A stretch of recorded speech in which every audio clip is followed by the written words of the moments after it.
தமிழகம் எங்கும் Max Gold cash for your gold. Max Gold நீங்க தங்க மட்டும் இல்லைங்க, பிளாட்டினம், டைமண்ட், சில்வர், ரூபினி எதை வேணாலும் விற்கலாம். உங்களுக்கான பணம் ரொக்கமா கையிலயோ இல்லைன்னா பேங்க் அக்கௌண்ட்லயோ உடனடியாக செலுத்திடுவாங்க. மார்க்கெட் மதிப்பை விட 100 ரூபாய் ஒரு கிராமுக்கு உங்களுக்கு கூடுதலாக கிடைக்கும். தமிழ்நாடு முழுக்க டோர் ஸ்டெப் சர்வீஸும் இவங்க ப்ரொவைட் பண்றாங்க. உங்களுக்கு கோல்ட விற்கணும்னு அதுக்கு ஒரே ஒரு பெஸ்ட் பிளேஸ் மேக்ஸ் கோல்டு தான். கால் 04445454545. வணக்கம். Big topic with Karthik Mayakumar. Iran conflict, இந்த போர் எப்போ முடியுன்ற கேள்வியை கேட்கும் போதெல்லாம் அடபோ தம்பி அவங்க பாட்டுன்னு சும்மா அடிக்கிறாங்க நிறுத்துறாங்க, எப்போ முடியும்னு தெரியலன்னா மக்களே விரக்தியாக இருப்பீங்க. ஆனால் இப்போ ஒரு லாஸ்ட் சான்ஸ் மக்களே ஈரான் கன்சிடர் பண்ண ஆரம்பிச்சிருக்கு. இதை பற்றி தான் முழுக்க பார்க்க போகிற நிகழ்ச்சியில் போகலாம்.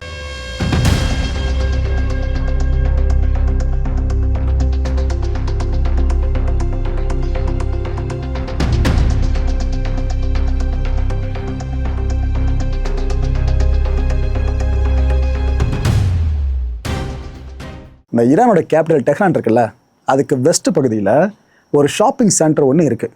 நல்லா வானுயர எழுந்த ஒரு பெரிய கட்டடம் தான். இங்கே திடீர்னு நெருப்பை பிடிச்சி எரிய ஆரம்பிக்குது. தகன்னு ஒட்டுமொத்த பில்டிங் முழுக்கவும் நெருப்பு அப்படி பரவிக்கிட்டு இருக்கு. இந்த ஒரு ஆக்சிடென்ட்னு இப்போ சொல்லலான்னு நினைக்கிறேன். இந்த ஒரு விபத்தில் 8 பேர் வரைக்கும் உயிரிழந்திருக்காங்க, 36 பேருக்கு மேலே காயம்பட்டிருக்காங்க. எப்படி இந்த ஃபயர் அங்கே எரப்ட் ஆச்சு? இந்த ஒரு கேள்வியை கேட்டால் அங்கே இருக்க லோக்கல் அஃபிஷியல்ஸ் கிட்டே ஆன்சர் இல்லை. அங்கே இருக்க ஊடகங்கள் எப்படின்னு தெரியலங்க. இது வரைக்கும் நாங்கள் ஃபயர் ஆக்சிடென்ட்னு சொல்லிக்கிட்டு இருக்கோம், பட் நாங்கள் இன்வெஸ்டிகேட் பண்ணிட்டு இருக்கோம். ஏதாவது தாக்குதல் எதனா நடத்தியிருக்காங்களா, இல்லை உள்ளுக்குள்ளே எதனா பார்த்து விட்ட நாசகர வேலையா என்னன்னு தெரியல, இன்வெஸ்டிகேட் பண்ணிட்டு இருக்கோன்னு அவங்க சைடில் சொல்கிறாங்க.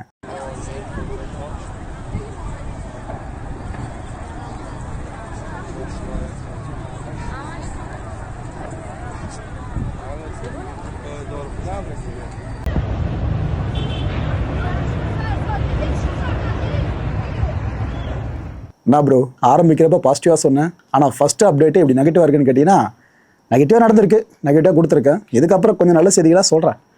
ஈரான் பிரசிடென்ட் இருக்கார்ல, அவர் ஃப்ரான்ஸ் அதிபர் மேக்ரானுக்கு கால் பண்ணி பேசியிருக்காரு. அப்புறம் என்ன சொல்லியிருக்காருன்னா, ஏங்க எந்த நம்பிக்கையில் அமெரிக்காவை நம்பி ஒப்பந்தம் போடலாம் அப்படின்னு நீங்கள் சொல்கிறீங்க? ஏன்னா நாங்கள் ஏற்கனவே 2 முறை அமெரிக்கா கூப்பிட்டுச்சேன்னு சொல்லிட்டு பேச்சுவார்த்தைக்கு போனோம். ஆனால் எங்களை முன்னாடி பேச்சுவார்த்தைக்கு வாங்கன்னு சொல்லிட்டு பின்னாடி அடிக்க ஆரம்பிச்சிட்டாங்க. ஈரான் முழுக்க அந்தளவுக்கு அட்டாக் பண்ணி எங்கள் நாட்டு மக்களோட உயிர்களை எடுக்க ஆரம்பித்தாங்க. அப்போ ஏற்பட்ட அமெரிக்கா கிட்ட போய் திரும்ப பேச்சுவார்த்தை நடத்துங்கன்னு சொல்கிறீங்களே, நாங்கள் எதுக்கு நடத்தணும்? ஏற்கனவே ட்ரஸ்ட்டை அந்தளவுக்கு உடச்சிட்டாங்க, திரும்ப நாங்கள் எப்படி நம்பிக்கை வைக்க முடியும் அமெரிக்கா மேலே? ரொம்ப கஷ்டங்க அப்படின்னு ஈரான் அதிபர் சொன்னார். இந்த ஸ்டேட்மெண்ட் வெளியானதை நாமெல்லாம் நினச்சது ரைட்டு, அப்போ திரும்பவும் பேச்சுவார்த்தைன்ற பேச்சுக்கே இடமில்லை போல இருக்குது, அமெரிக்காவும் ஈரானும் நெகோசியேஷன் டேபிளுக்கு வரவே மாட்டாங்கன்னு நினச்சோம். ஆனால் உலக அரசியல்ன்றது எதிர்பாராததை எதிர்பார்க்கணும்ல. இந்த போர் நிறுத்தம் இருக்குல்ல, இது சம்மந்தமாக அமெரிக்கா ஒரு ப்ரொப்போசலை முன் வச்சிருக்கு. எப்போவுமே ஈரான் என்ன பண்ணும், அமெரிக்கா எதை சொன்னாலும் வேணாம், நீங்கள் சும்மா எங்கள் நாட்டில் இருக்க நியூக்ளியரை பற்றி பேசுகிறீங்க, எங்கள் நாட்டில் இருக்க மற்ற விஷயங்களை பற்றி பேசுகிறீங்க, எங்களுக்கு எல்லாம் தேவையில்லைன்னு ரிஜெக்ட் பண்ணி விட்ருவாங்க. ஆனால் இந்த முறை என்ன தெரியுமா சொல்லியிருக்கு ஈரானு, நாங்கள் எதை சீரியஸாக கன்சிடர் பண்ணுறோன்னு சொல்லியிருக்காங்க. ஸோ அமெரிக்கா இறங்கி வந்திருக்கிறது லிட்டரலாக தெரியுது. அவங்க முன்னாடி முன் வச்ச கண்டிஷன்ஸில் நிறைய கண்டிஷன்ஸை நீக்கிட்டாங்கன்னு என்னவோ தெரியல. ஈரான் இதை ரிவ்யூ பண்ணுற விஷயத்தை அவங்க தெளிவாக இங்கே சொல்லியிருக்காங்க, நாங்கள் ஃபுல்லாக பார்த்துட்டு சொல்கிறோங்க அப்படின்ட்டு. இன்னொரு பக்கம் ஈரான் இதில் இன்னும் மேலதிகமாக சொல்கிறது, நெகோசியேஷன் இருக்குல்ல, அது நடக்கணும்னாக்கா நல்ல நம்பிக்கை இருக்கணும் முதல்ல. அந்த நம்பிக்கை இல்லாத இடத்துல நெகோசியேஷன் பண்ண முடியாது. ஸோ பார்க்கலாம் அப்படின்ற மாதிரி ஈரான் ஓரளவுக்கு அவங்களும் இறங்கி வந்திருக்காங்க. ஏன்னா மசூத் பெசஷ்கியான் மேக்ரான் கிட்ட சொல்கிறத கேட்கும்போது பேச்சுவார்த்தை நடக்காதுன்னு தோணுச்சு. ஆனால் அமெரிக்கா அந்த ப்ரொப்போசலை முன் வச்சு ஈரான் அதை பார்க்கும்போது இந்த விஷயத்த சொல்கிறாங்க, ரிவ்யூ பண்ணுறாங்க, பார்த்துட்டு சொல்கிறோம் அப்படின்ட்டு. ஸோ பேச்சுவார்த்தை கூடிய சீக்கிரம் நடக்க வேண்டியது கன்ஃபார்ம் ஆகிடுச்சுங்க. 2 ஸ்டேட்மெண்ட் தெளிவாக பார்த்துட்டீங்களா, கன்ஃபார்ம் ஆகிடுச்சு. டொனால்ட் ட்ரம்ப்புக்கு சந்தோஷம் கொள்ளலை. என்ன தெரியுமா சொல்லியிருக்காரு, இப்போது கூடிய சீக்கிரமே போர் உண்மையிலேயே முடிவடைஞ்சிட போகுதுன்னு சொல்லியிருக்காரு. இது வரைக்கும் ட்ரம்ப்பு முஞ்சிரோன்னு சொன்னார், ஆனால் இந்த முறை உண்மையிலேயே முடிய போகுது, சீக்கிரமாக முடிய போகுதுன்னு சொல்லியிருக்காப்புல. வார்த்தை மாற்றங்கள் புரியுதா? ஸோ இந்த உலகம் இவ்வளோ வாரங்களாக நடந்துட்டு இருந்த இந்த வார் கான்ஃப்ளிக்ட் இருக்குல்ல, அந்த கிரைசிஸ் இருக்குல்ல, அதுக்கு ஒரு முற்றுப்புள்ளியை வைக்கிறதுக்கு நெருங்கிடுச்சு. ஓ சூப்பர் ப்ரோ, அப்படின்னா ஹார்மோஸ் முழுக்க அமெரிக்கா கட்டுப்பாட்டில் போயிடுமா என்ன? இந்த பேச்சுவார்த்தை நடந்து முடிஞ்சு டீலை சைன் பண்ணுற வரைக்கும் அவங்க கண்ட்ரோல் எடுத்துப்பாங்க அப்படின்னு கேட்டிங்கன்னா, IRGC நேவி சும்மா விட்டுருமா? அவங்க இப்போ என்ன சொல்லியிருக்காங்க, ஹார்மோஸ் இன்னும் எங்கள் கண்ட்ரோலில் தான்ப்பா இருக்குது, அதை நாங்கள் அமெரிக்கா இல்லைன்னு கொடுக்கல. இந்த சேஃப் டிரான்சிட் இருக்குல்ல, இந்த ஹார்மோஸ் வழியாக பாதுகாப்பாக வெசல்ஸ் கப்பல்லாம் போயிட்டு வரதுக்கு இதை என்ஷூர் பண்ணுறது நாங்கள் மட்டும்தான், அமெரிக்கா கிடையாது. அமெரிக்காவோட த்ரெட் இருக்குது பார்த்தீங்களா, இது எப்போ முடிவுக்கு வருதோ அப்போ தான் பேச்சுவார்த்தையும் முடியும், சைனும் போடுவோம் டீலில். அது வரைக்கும் நாங்கள் இந்த இடத்துல ஆதிக்கம் செலுத்துறதை நிறுத்த மாட்டோன்னு தெளிவாக சொல்லிடுச்சு IRGC நேவி. ஸோ இதுக்கப்புறம் பேச்சுவார்த்தை நடந்து கண்டிஷன்ஸ் எல்லாம் அக்செப்ட் பண்ணப்பட்டு அதுக்கப்புறம் டீலில் சைன் பண்ணப்பட்டதுக்கப்புறம் தான் ஹார்மூஸை இதுக்கப்புறம் எந்த அளவுக்கு கொண்டு போக போகிறாங்கன்ற கேள்விக்கு நமக்கு பதில் கிடைக்கும். அண்ட் இந்த ஹார்மூஸ் சார்ந்த இன்னொரு விஷயத்தை ஈரான் சொல்லியிருக்கு, இந்த டீல்னு ஒன்று சைன் ஆகிடுச்சு அப்படின்னா அதுக்கப்புறம் புதிய விஷயங்களை நாங்கள் ஹார்மூஸ் சார்ந்து கொண்டு வர போகிறோம் அப்படின்றாங்க. புதிய விஷயங்கள்லாம் ப்ராபப்ளி டோல் இருக்கும் கண்டிப்பாக.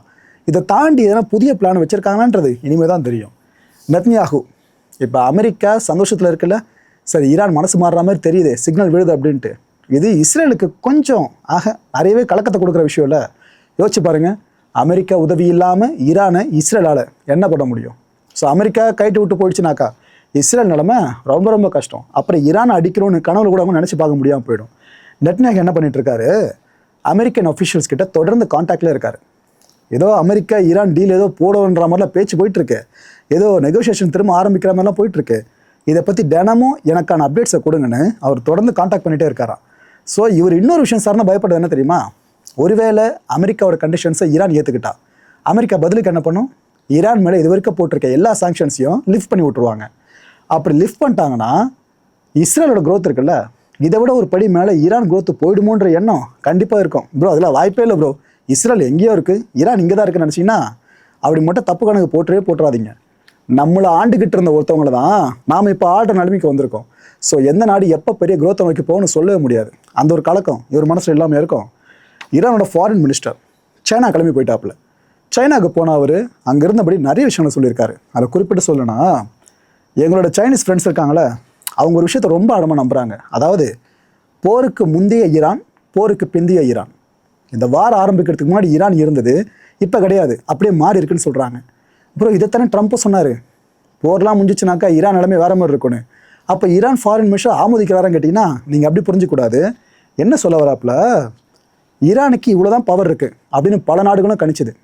ஆனால் அமெரிக்காவை நாங்கள் பின்னாடி சந்திக்க வச்சோம் பார்த்தீங்களா, இதை வச்சு உலக நாடுகள் புரிஞ்சிருச்சு, ஆஹா ஈரானை நம்ம அண்டர் எஸ்டிமேட் பண்ணிட்டோம், அவங்க மிலிட்ரி பவர்ஃபுல் மேலே இருக்காங்கன்னு உலக நாடுகளுக்கு தெரிஞ்சிருச்சு. ஈரானோட கேப்பபிலிட்டிஸ் இருக்குல்ல, இந்த நாட்டை பாதுகாக்க எந்த எக்ஸ்ட்ரீமுக்கு போகுன்ற விஷயம், இதை பற்றி உலகம் தெளிவாக தெரிஞ்சுக்கிச்சு. ஸோ இதுக்கு ஒரு பெரிய சான்று இந்த கான்ஃப்ளிக்ட் தான். இதை வச்சு தாங்க நான் சொல்கிறேன்னு அவர் சொல்கிறாரு. ஸோ அமெரிக்கா செய்ய போனது ஒன்று, ஆனால் கிடைச்ச ரிசல்ட் பார்த்தீங்களா, சர்வதேச அரங்கில் ஈரானோட பாதுகாப்பு திறன் சார்ந்த உலக நாடுகள் அப்படி புருவங்களை உயர்த்தி பார்த்துக்கிட்டு இருக்கு. இதுக்கு முன்னாடி வரைக்கும் ஈரானுக்கும் மற்ற நாடுகளுக்கு இடையில இருந்த தொடர்பு இருக்குல்ல, அது இப்போ இன்னும் அதிகரித்து போயிருக்குன்னு சொல்லியிருக்காரு Iran foreign minister. So all credits goes to யாருக்கு, டொனால்ட் ட்ரம்ப்புக்கு தான். எப்படி ஒரு மைனஸாக வந்த விஷயத்த ப்ளஸ்ஸாக மாற்றிருக்காங்களே ஈரானு. இன்னொரு விஷயம், சைனாவில் இந்த ஈரான் ஃபாரின் மினிஸ்டர் அப்பாஸ் அவர்கள் சைனாவோட ஃபாரின் மினிஸ்டர் வாங்கியை சந்திச்சிருந்தார். அவர் சந்தித்த அடுத்த நாள் இன்னொரு சந்திப்பு நடந்திருக்கு. என்ன தெரியுமா, இதே வாங்கி அவர்களை அமெரிக்கன் டெலிகேட்ஸ் சந்திச்சிருக்காங்க. எதுக்கு ப்ரோ இவங்களுக்கு அங்கே வேலை, அமெரிக்க டெலிகேட்ஸ் எதுக்கு அங்கே போனாங்கன்னு கேட்டிங்கன்னா முக்கியமான விஷயம் ஒன்று இருக்குது. அதாவது அடுத்த வாரம் டொனால்ட் ட்ரம்ப் அவர்கள் சைனாவுக்கு கிளம்புறாப்புல சம்மிட்டில் கலந்துக்கிறதுக்காக. அதுக்கு முன்னாடியே இந்த ஈரான் கூட பிரச்சனையை முடிச்சிடணும், நிரந்தர போர் நிறுத்தத்தை கொண்டு வந்துடணும், டீலை சைன் பண்ணிடணும்னு இவ்வளோ தூரம் புஷ் பண்ணிக்கிட்டு இருக்காங்க. இதுக்கு முன்னோட்டமாக இந்த ட்ரேடு அப்புறம் ரீஜனல் ஸ்டெபிலிட்டி இதை பற்றிலாம் பேசுறதுக்காக தான் அமெரிக்கன் டெலிகேட்ஸை டொனால்ட் ட்ரம்ப் அவர்கள் சைனாவுக்கு அனுப்பி விட்டுருக்காங்க. எல்லாத்துக்கும் இந்த ஒன்றுத்துக்கு எவ்வளோ இன்டர்லிங்க் இருக்குது பார்த்தீங்களா. அண்டு சவுத் கொரியாவோட வெசல் ஒன்று ஹார்மூஸில் பத்தி எரிஞ்ச காட்சியை சமீபத்தில் நீங்கள் பார்த்துருப்பீங்க. யார் பண்ணால் என்ன பண்ணான்னு யாருக்குமே தெரியல. ஆனால் கப்பல் நிலமை பயங்கர மோசமாயிடுச்சு. ஈரான் நிறைய பேர் கை காமிச்சாங்க, இல்லைங்க அந்த சவுத் கொரியா கப்பல் தானாக எரியலை, ஈரான் தான் மிசைல் வச்சு அடிச்சிருக்காங்க, ட்ரோனை வச்சு ஏதோ அடிச்சிருக்காங்க, அதனால தான் எரியுதுன்னு ஈரான் மேலே படியே போட்டிருந்தாங்க. ஈரான் என்ன சொல்லிடுச்சு, நாங்கள் அடிக்கவே இல்லை, அந்த சவுத் கொரியன் ஷிப்பை நாங்கள் தொலைவேறுன்னு அவங்க ரிஜெக்ட் பண்ணிட்டாங்க. சரி சவுத் கொரியாட்ட கேட்போன்னு சொல்லி கேட்டு பார்த்தா அவங்க சொல்கிறது என்ன தெரியுமா, இல்லைங்க எங்களுக்கே இப்போ வரைக்கும் கிளியராக தெரியல, அந்த சேதமடைஞ்ச ஷிப்பு வரட்டும் போர்ட்டுக்கு வந்த பிற்பாடு தான் நாங்கள் ஒரு முடிவை தெளிவாக எடுத்து சொல்ல முடியுங்க. அதுக்கப்புறம் நாங்கள் ஃபுல்லாக அதை பரிசோதனை பண்ணிவிட்டு ஓகே இது நடந்திருக்குன்னு சொல்ல முடியும், போர்ட்டுக்கு வர வரைக்கும் கொஞ்சம் வெயிட் பண்ணுங்களேன் அதுக்கப்புறம் சொல்கிறேன்னு அவங்க ஒரு ட்விஸ்ட்டை வச்சுருக்காங்க. ஈரானோட ஏர் டிஃபென்ஸ் சிஸ்டம் இருக்குல்ல, அப்படி ஒன்றுமே அங்கே கிடையாது, நாங்கள் அடிச்சு காலி பண்ணிட்டோம். ஈரானுக்கு கண்கள் இருந்தால் கூட 1-2 கண்கள் ரேடார் போல் இருந்தாலும் கூட ஏர் டிஃபென்ஸ்லாம் வச்சு அவங்க என்ன பண்ண முடியும், மொத்தமாக முடிச்சிட்டோம் அதுன்னு சொன்னாங்க பல பேரும். ஆனால் ஈரானோட ஏர் டிஃபென்ஸ் சிஸ்டம் ட்ரோன் ஒன்றுத்தை அடிச்சு காலி பண்ணியிருக்கு. அந்த வீடியோ இப்போ வெளியே வந்திருக்கு. அதுவும் எங்கே, இந்த ஹார்மூஸுக்கு அருகில் இந்த கியூஷம் ஐலாண்ட் இருக்குல்ல அந்த பகுதிக்கிட்ட வச்சு அடிச்சிருக்காங்க.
Global Sumud flotilla.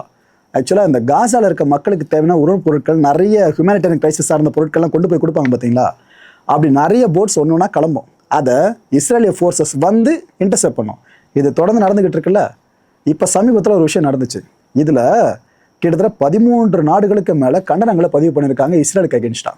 எந்தெந்த நாடுகள் நினைக்கிறீங்க? Turkey, Bangladesh, Brazil, Colombia, Indonesia, Jordan, Libya, Malaysia, Maldives, Mauritius, Pakistan, South Africa, Spain, இத்தனை நாடுகள் கண்டனத்தை பதிவு பண்ணியிருக்கு. இஸ்ரேல் பண்ணுறது கொஞ்சம் கூட சரியே கிடையாது. உங்களுக்கு கோபம் அங்கே இருக்க ஹமாஸ் அமைப்பினர் மேலே தானே. எதுக்கு அங்கே இருக்க அப்பாவி மக்களுக்கு இந்த அளவுக்கு கஷ்டப்பட்டுட்டு இருக்கீங்க? நீங்களும் மனிதநேய பொருட்களை கொடுக்க மாட்டீங்க, கொடுக்கறதுக்கு யாரா போனால் அதையும் விட மாட்டீங்களா? என்ன இவ்வளோ ஒரு உச்சகட்டத்தரமாக பண்ணிட்டு இருக்கீங்கன்னு அவங்க பயங்கரமாக ட்ரிகராக இருக்காங்க. இதுக்கு முன்னாடி இஸ்ரேலை கண்டித்து அவங்க வெளியிட்ட ஸ்டேட்மெண்ட்ஸை விட அதிகப்படியான கோபங்களை இவங்க வெளியிட்டு இருக்க அந்த 13 நாடுகள் வெளியிட்டிருக்க கூட்டறிக்கையில் தெளிவாக நம்மளால் புரிஞ்சுக்க முடியுது. ஸோ இந்த கான்ஃப்ளிக்டில் இஸ்ரேலுக்கு எதிரான நாடுகள் பட்டியல் நீள ஆரம்பிச்சிடுச்சு. மக்களை இந்த கான்டென்ட்டை பொறுத்திருக்க நாமளும் எதிர்பார்க்க வேண்டிய விஷயம் ஒன்று தான். பார்த்தீங்களா, நம்ம அமெரிக்க பங்குச்சந்தை எவ்வளோ தூரம் மேலே போயிருக்கு அப்படின்ட்டு டொனால்ட் ட்ரம்ப் அவர்கள் பயங்கரமாக மாறுதட்டிக்கிட்டு இருக்காரு. இப்போ இன்ஃபேக்ட் அமெரிக்க பங்குச்சந்தை அதில் பாதாளத்துக்கு போச்சுல சமீபத்தில். அதுக்கு காரணம் யாருன்னு நினைக்கிறீங்க? தலைவன் தான், வேறு யார்? ஆனால் இப்போ மேலே போனதை மட்டும் வச்சவர் ஆக ஓகன்னு கொண்டாட ஆரம்பிச்சிட்டார். ரைட், ஓகே, புரியுது.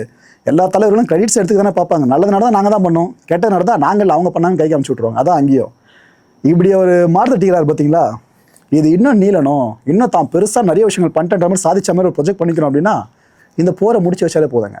பாப்பா என்ன பண்ணுறாரு. அடுத்த நிகழ்ச்சியை சந்திக்கலாம். நன்றி, வணக்கம்.